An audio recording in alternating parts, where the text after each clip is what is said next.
A Copasa divulgou no dia 2 de maio de 2023 um lucro líquido de R$ 337,7 milhões no primeiro trimestre de 2023, um aumento de 101,6% em comparação com o mesmo período de 2022. O lucro antes de juros, impostos, depreciação e amortização, EBITDA, totalizou R$ 677,5 milhões no primeiro trimestre de 2023, um crescimento de 52,2% em relação ao primeiro trimestre de 2022.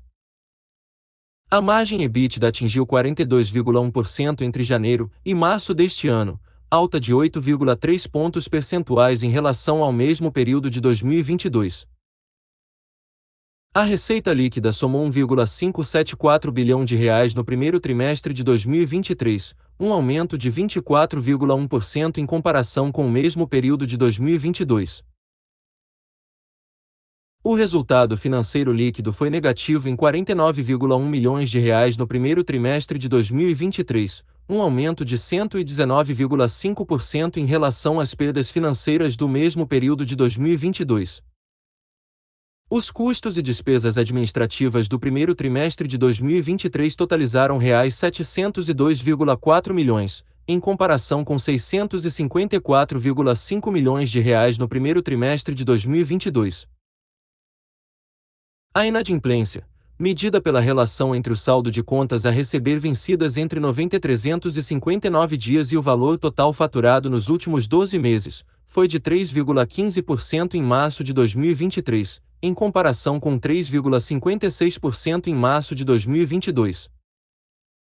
Os investimentos realizados pela controladora de janeiro a março de 2023, incluindo as capitalizações, somaram R$ 267,6 milhões, um aumento de 13,6% em relação ao primeiro trimestre de 2022.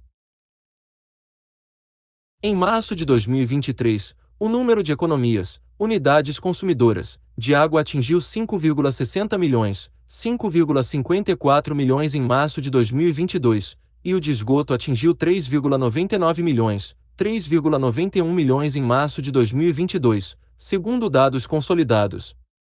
No primeiro trimestre de 2023, o volume medido de água atingiu 162,1 milhões de metros cúbicos e o volume medido de esgoto atingiu 111,1 milhões de metros cúbicos, um aumento de 5,7% e 5,2%, respectivamente, em comparação com o primeiro trimestre de 2022.